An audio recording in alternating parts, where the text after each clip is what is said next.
let's just say you get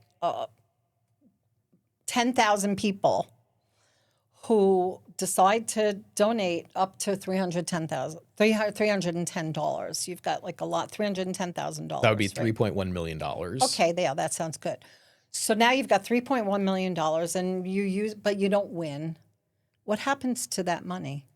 That money is restricted in its use. You can either carry it forward to a next election campaign, or you can donate it to any number of good causes that the city allows. Organizations like the League of Women Voters, which just generally promote civic engagement and voter registration and activities like that. What you can't do is you can't put that money in your own pocket. You can pay back any loans that you might have given your campaign. So you could get the money back that you've loaned in. I Right. mean, not you per se, but somebody else. Sure, but you can't put that money in your pocket. You can't. You think it's the same way for presidential candidates and other candidates? Is it different or is it the same? Because there's been a myth, and I want to either myth bust at this moment Sure. or speculate. No, I'm kidding. I'd like to know, what do you know about candidates who have run for high office and have not won? What do they do with that money? Do you know? Because I value data so much and I value precision, I try to be really clear with people when I'm speculating and when I'm speaking from knowledge. Right. This is a case where I have a little bit of knowledge and a little bit of speculation. So I'll share what I feel like I can share confidently. Okay. I'll say that Longmont's election laws are a lot stricter than laws in other Colorado cities. They're more strict than federal election law, and they're also more strict than state election law. Interesting. In state and federal elections, you can often use that money to pay the candidate a salary. So, for example, if you have to quit your job in order to run for office, I think it's reasonable that the campaign should be able to pay you so that you can keep paying your mortgage or your rent, Right. so that you can seek office to serve the public. I think put that's reasonable. all of your energy and focus and attention into that as your new job. That's right. Committees can sort of just live forever, especially at the federal level. And this has resulted in situations where people just sort of accrue donations over time. And from my perspective, I wish that we had more stringent federal laws on how campaign money can be raised and how it can be spent. Yeah. And I bet that that's something that you aspire to I do don't. at some point, or no? There is no other job I want than to be the mayor of Longmont.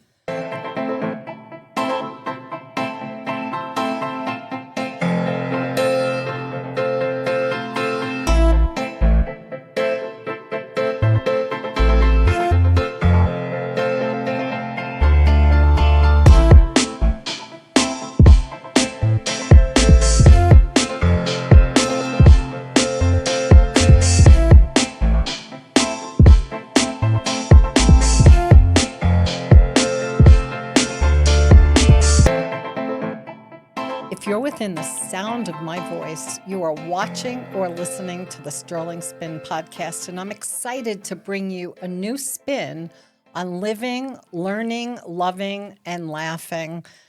I am so grateful that you've chosen to join us here in the studio, and I am going to introduce you to our guest. Shakeel Dalal is with me. He is a mayoral candidate. And in the studio, we've been excited about your coming. We've been saying the mayor is coming, the mayor is coming.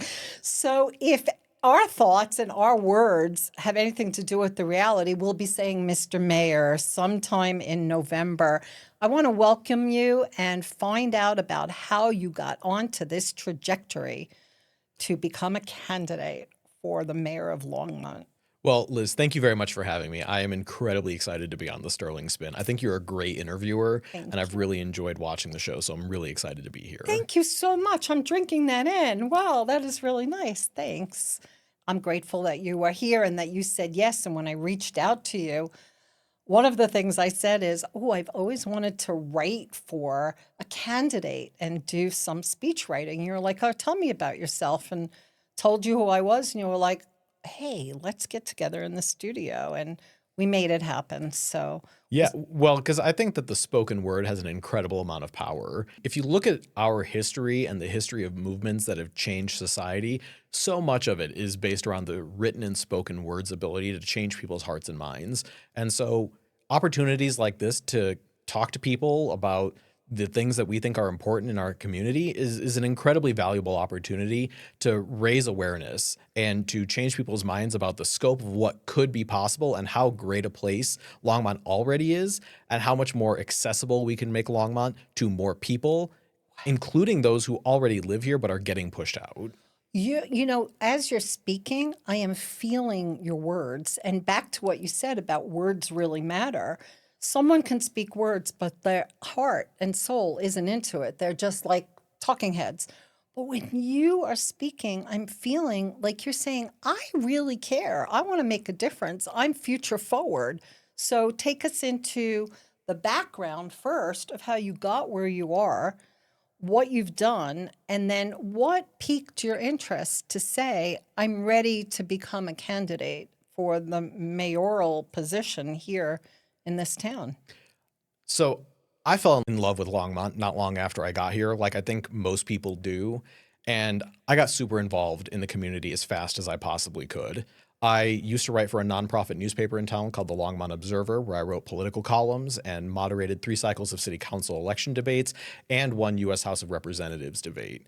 That's a lot. I'm like, wait, I have to make my neural pathways in my brain get wider when you're speaking about all of this. This is a lot of information, and you're familiar with it. You know what you've done. I want to be able to be with you. So Yeah, let me take a step back take a and slow it step down a back little. so that, and the listeners especially and the viewers want to be able to grok what you've done so they know what you can do.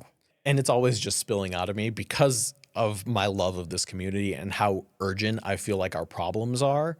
Since I was writing for the Longmont Observer, I currently sit on the city's police review board, which reviews allegations of police misconduct and internal investigation files.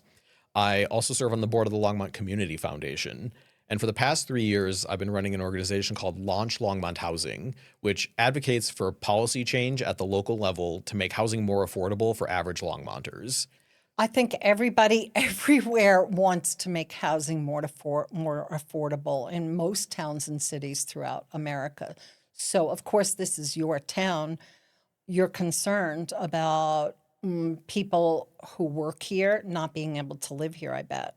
Absolutely. And that's a problem that we're facing right now, and it's becoming more and more chronic from what used to be an acute problem.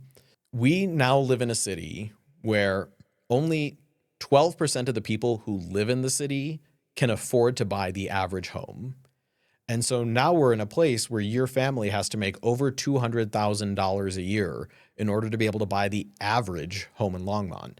That is a recipe for the cost of housing going up. This is happening throughout the country. I mean, Yes, it's not just happening here. This is happening throughout. This is not just a Longmont problem. This is an American problem. That means that there are upsides for Longmont. One of those upsides is it means that cities that might otherwise get the benefits of having cool and interesting people in them wind up in Longmont instead. Because in comparison, Longmont is actually comparatively affordable. Right. If you can't live in Boulder, you're going to go to Longmont or Gun Barrel or something like that. So that's exactly now right. If you can't come here, where do you go? Greeley. Greeley, when I first moved to Longmont, people made that face about Greeley. And there was a joke that if it smelled like manure in the air, because, there are farms around Longmont, people would say, oh, it smells like Greeley. Right. I know. I remember Greeley the first time. is now cool. Greeley is cool because so many people who used to be able to afford to live in Longmont now go to Greeley. I mean, it makes sense. You have to move to places that haven't been developed. So your passion is affordable housing. Yeah. And I want to say that growth is good for most cities. There's a positive energy that comes when your city's population is increasing. I went to high school in a town, and my parents still live in a place whose population has been stagnant since 1910. Where? Terre Haute, Indiana. It's It's Haven't heard about it, but I know where Indiana is. It's about 60 miles west of Indianapolis. You might have heard of it because Larry Bird went to college in Terre Haute.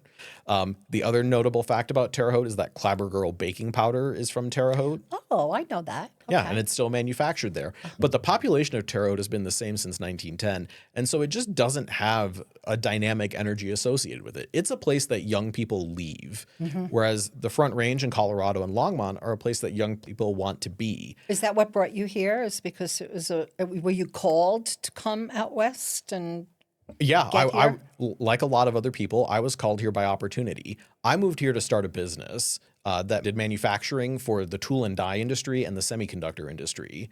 If you could have seen my head spinning, I'm like, how did that happen? I worked for a tech company in the suburbs of Chicago that did manufacturing for the semiconductor industry. I invented a bunch of products, and then they laid me off before my patents got filed. And so suddenly I had all this technology and manufacturing skill, and I wanted to start a business and gain the benefits of all this hard work that I had done. Right. And so I found And you kept it going. I mean, you weren't going to let it fall because you believed in it. You wouldn't have had a patent unless you really believed in it. But now I understand you're an inventor. Yeah, that is one aspect of my career.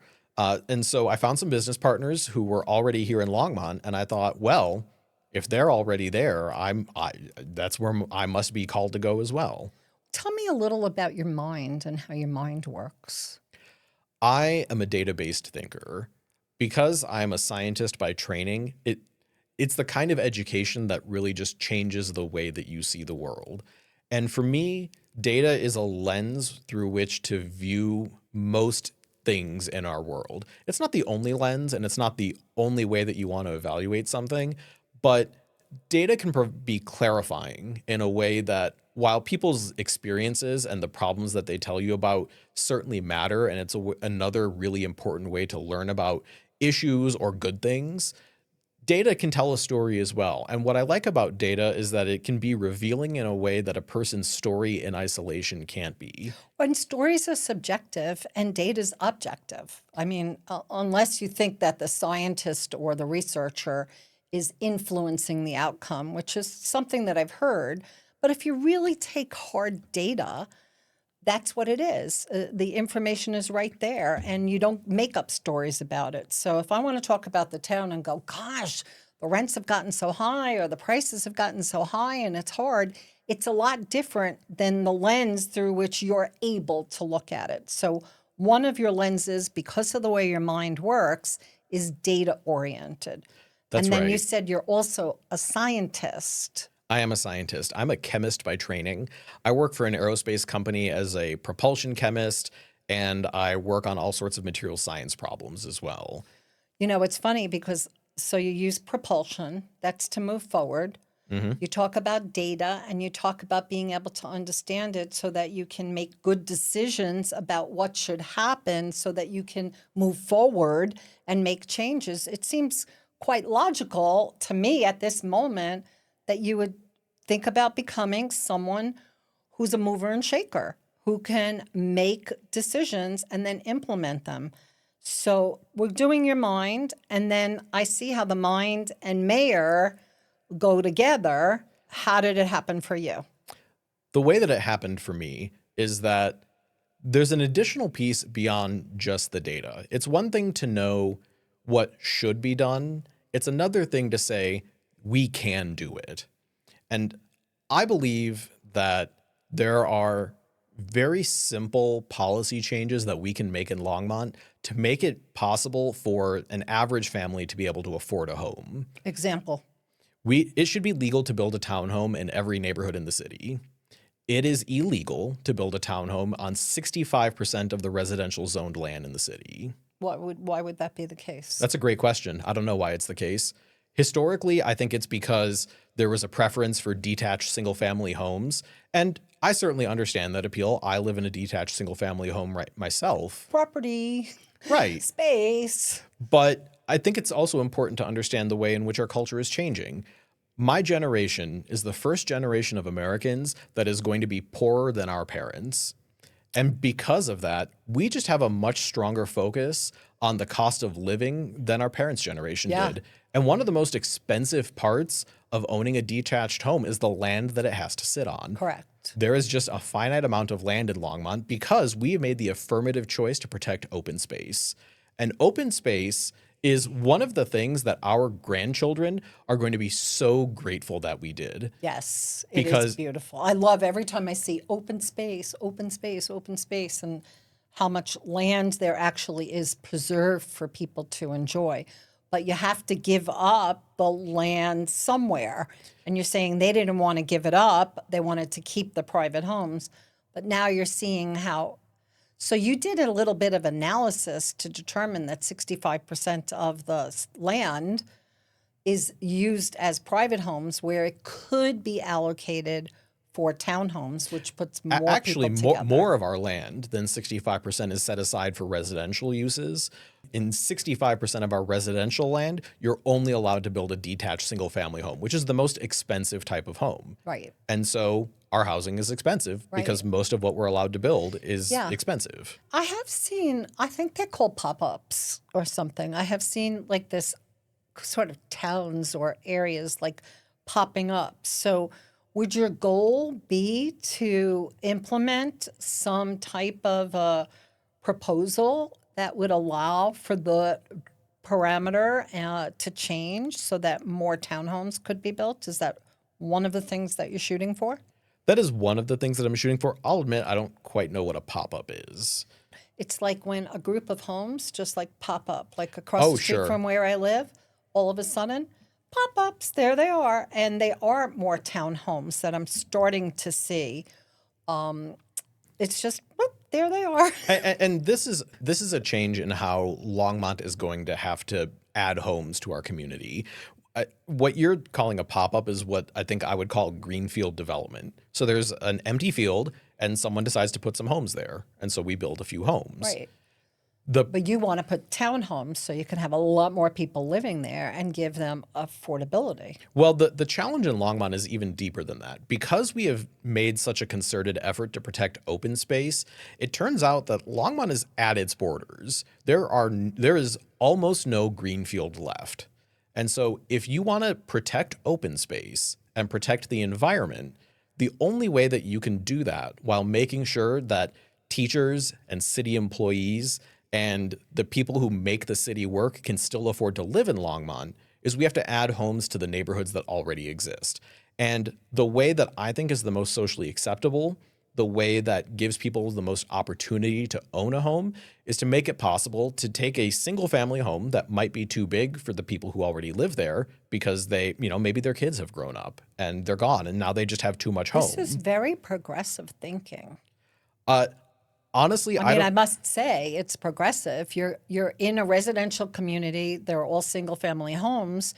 And now you're envisioning that when you don't need to keep that single family home single family, you can build it so you could have multifamily.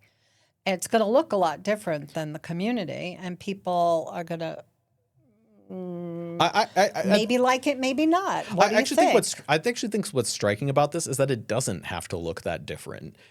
The way that our zoning code in Longmont is set up and the way most American cities' zoning codes are set up is that there's basically only two things that you can build. You can build a detached single-family home or you can build 300 apartments. And most cities in the United States have systematically made everything in between illegal. And so when we think about something that's not a single family home, we think that it has to look like a 300 unit apartment building. Right. But it doesn't. It doesn't have to. And if you look at the oldest parts of Longmont, so if you look at the historic east side, the historic west side, downtown Longmont, those are parts of the city that existed before zoning existed. And so you see more and different types of homes than you might see in a newer development that is governed by our more restrictive rules. I have an Instagram story on my account, Shakeel_Dalal on Instagram, called Sneaky Homes. I'm going to make a note. Sneaky homes. Sneaky homes are homes that look like to the average person they might just be one home, but actually they're more than one home. And this is because before the advent of zoning in the United States, it was much more common for our cities to evolve incrementally over time. And with the advent of zoning and car-oriented development, we arrested many of those changes. Wow. But so much of what we think of as the most beautiful, most valuable parts of Longmont, it's not like a developer submitted a proposal to the city to say, I'm going to develop the entire 400 block of Kaufman Street this year. What happened was somebody needed a home. And so they built a home because the rules were just a lot looser back then. Yeah. And then over time, they decided that they needed something else. Maybe they wanted to have a little store on the first floor. I find this to be intriguing. And I also, am aware that I feel in the conversation, we're narrowing in on something. I get the sense that you are much broader and wider in terms of your perception, your abilities to see. I want to explore that in just a moment. And also to find out, this is such a silly question, but what does a mayor do? And that's what we'll find out in just 2 minutes. I want to acknowledge our viewers, our listeners to the Sterling Spin podcast, Shakeel Dalal, and you have a website, and that's shakeelformayor.com. Isn't that cool? So you can meet him there. And we thank you for listening and for supporting the Sterling Spin podcast by becoming a subscriber. That means you hit the subscribe button. Thank you very much. And if you'd like to be notified when we have new episodes, which happen to drop every single Sunday, please hit the bell, and that will allow you to be notified. So we appreciate it. Also, thanks to our sponsors who are coming on board now. You'll learn more about those people who are supporting us, and you may choose to be a sponsor. I want you to contact me directly, SterlingSpin@gmail.com. And maybe you have a story, and maybe someone like Shakeel says, oh, I know someone who would be really great for you to interview. Please let me know. That's at SterlingSpin@gmail.com. I thank you so much for being with us. And now we get to look at a little bit of the width and breadth of your vision, which you're clearly focusing on, and you've got data, and you understand the zoning and historically what has happened, that things have limited the abilities to support the people who work here so that they could live here. So what else is going on that has captured your attention to make you want to be mayor? And maybe we'll start with, what does the mayor do? I'll make an analogy to how a company runs, because I think that's something that most people are familiar with. I want to say that I don't think that the government should be run like a business, though. If you think about the relationship in Longmont between the city council and the public, you could think of the public as the shareholders of the city. The people who vote in Longmont elections are the people who own the city. They decide who runs the city on a day-to-day basis. City council does not run the city on a day-to-day basis, though. City council is like the board of directors of the city. They're not running it. They're just helping to direct it. Right. And they're the voice of the shareholders. So it's the role of city council to hear the public, to be focused on the problems that the public has, and make sure that the people who do run the city on a day-to-day basis, the city staff, are addressing those problems.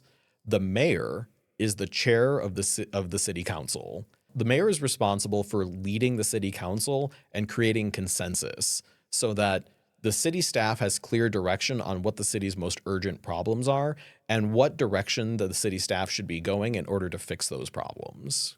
It's like the mayor is the visionary?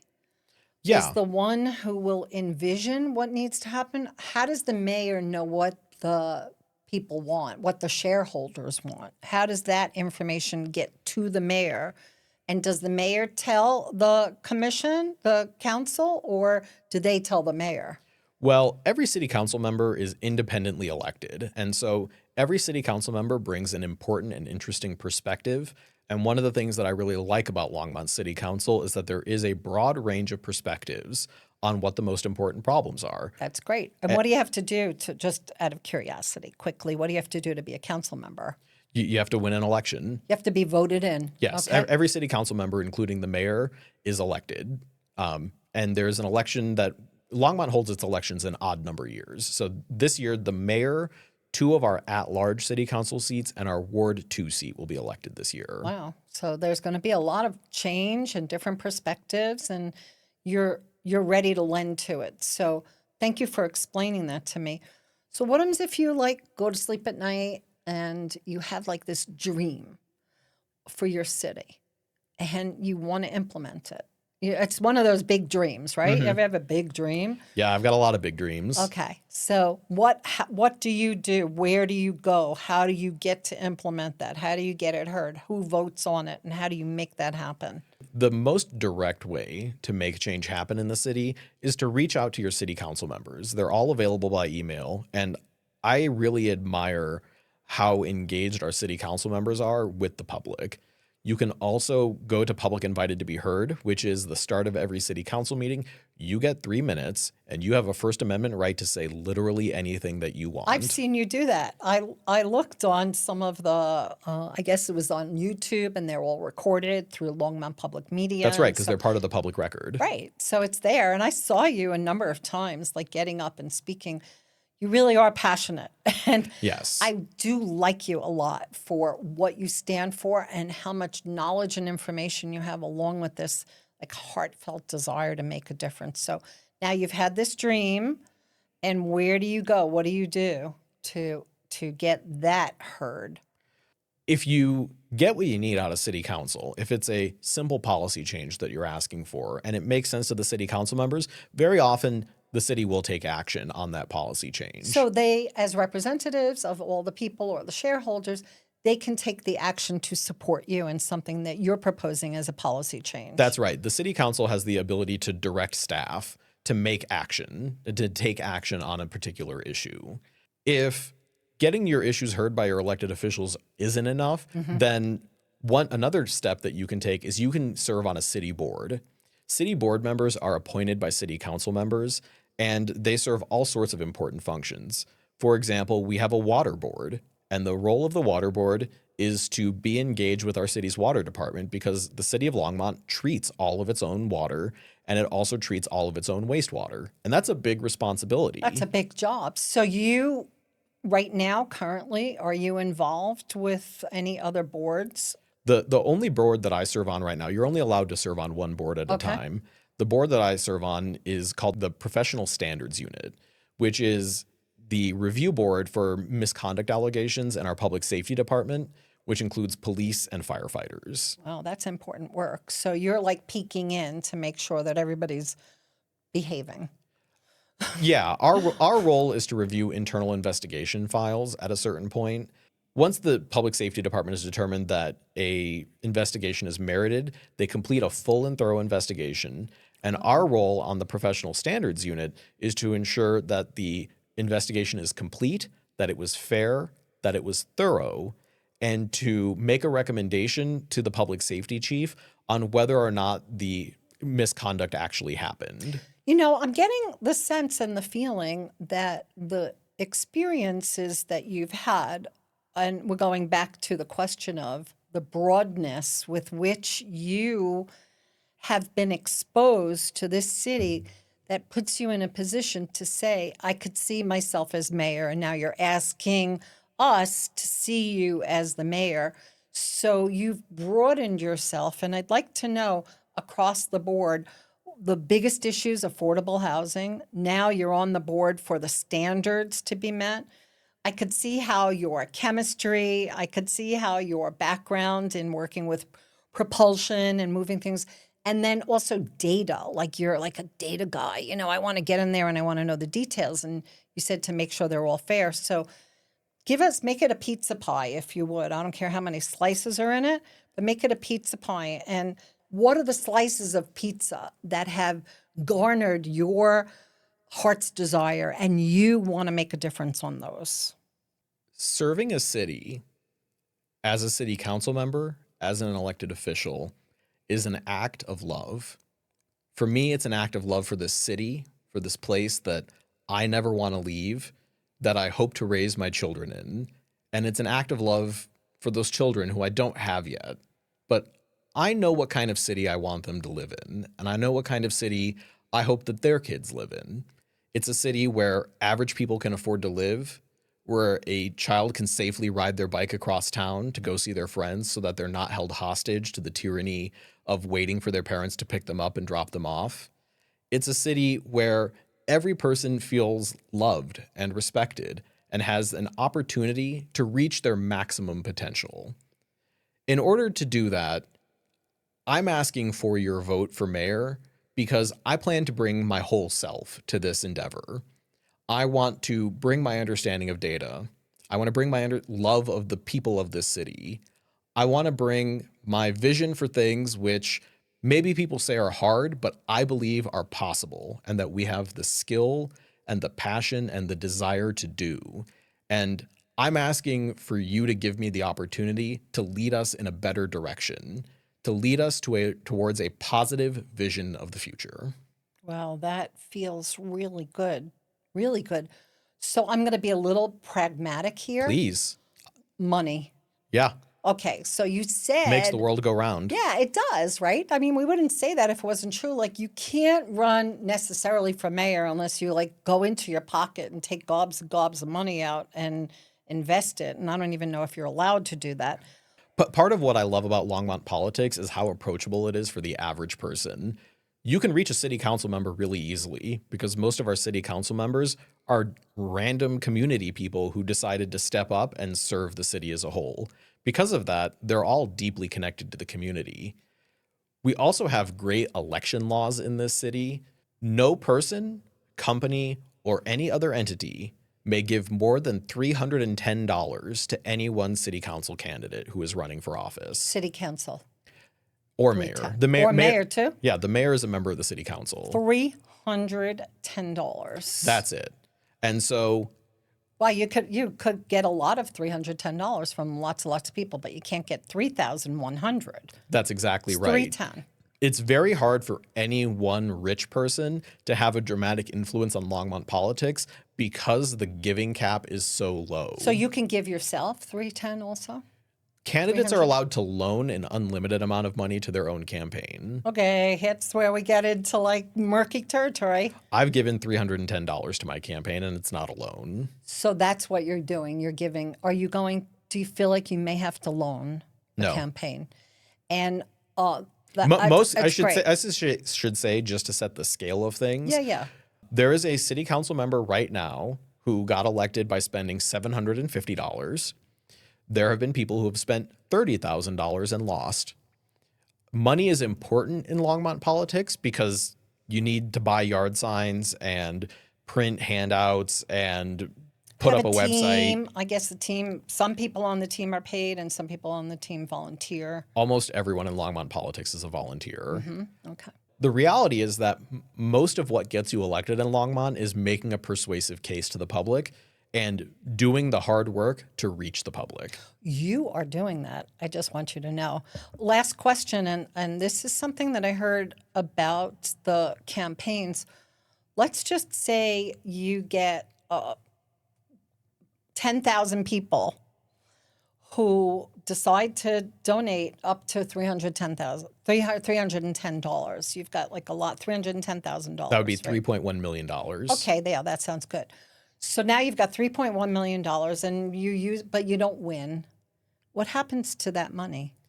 That money is restricted in its use. You can either carry it forward to a next election campaign, or you can donate it to any number of good causes that the city allows.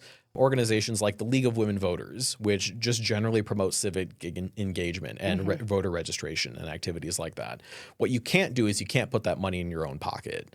You can pay back any loans that you might have given your campaign. So you could get the money back that you've loaned in. I Right. mean, not you per se, but somebody else. Mhm. Sure, but you can't put that money in your pocket. You can't. You think it's the same way for presidential candidates and other candidates? Is it different or is it the same? Because there's been a myth, and I want to either myth bust at this moment Sure. or speculate. No, I'm kidding.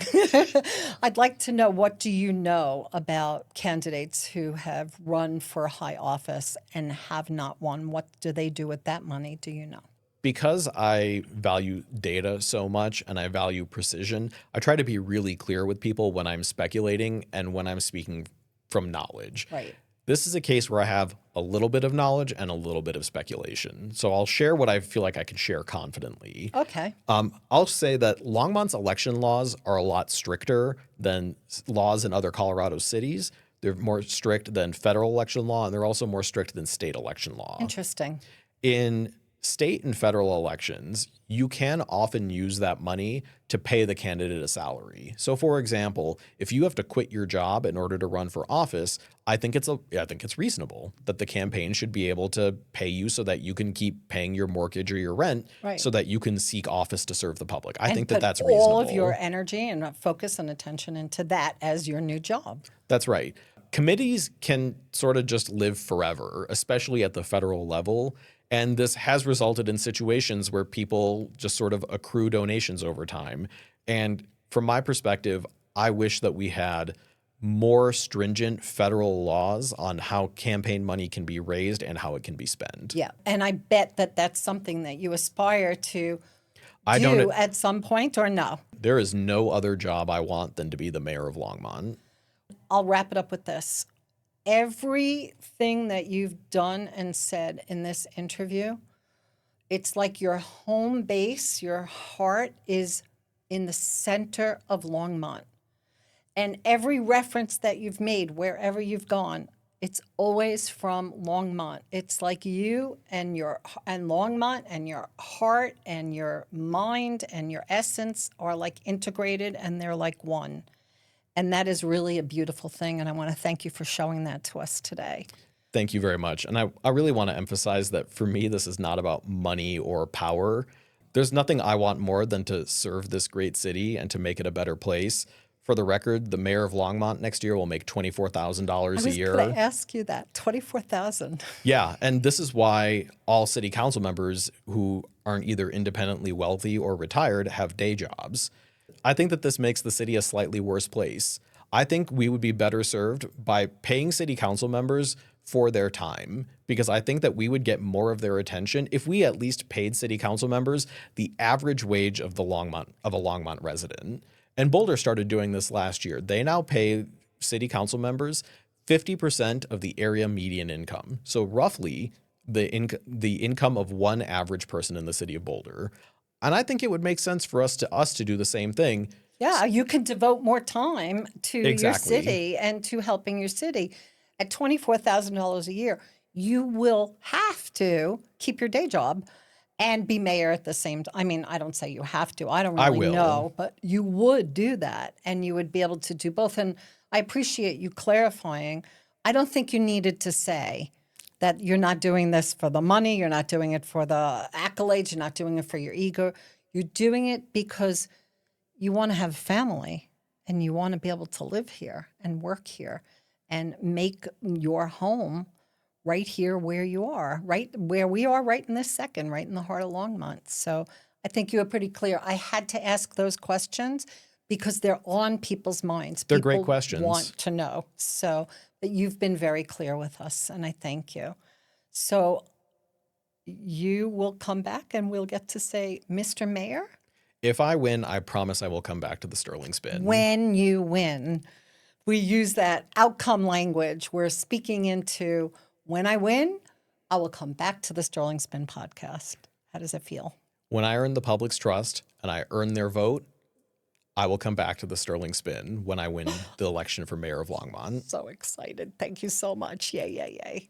Shakeel Dalal, and it's Shakeel, Shakeel, for mayor.com. We've been calling you mayor all day. The mayor's coming. The mayor is coming. So until the next time you are within the sound of my voice, I want to thank you for being here because your presence matters. And the fact that you're here, I'm asking you to subscribe and also to hit that little bell for notification, and you'll be notified every time we have a new show, which is every Sunday for the rest of the year. So we want to thank you so much. Be well, be blessed, keep spinning toward tomorrow, today. Bye.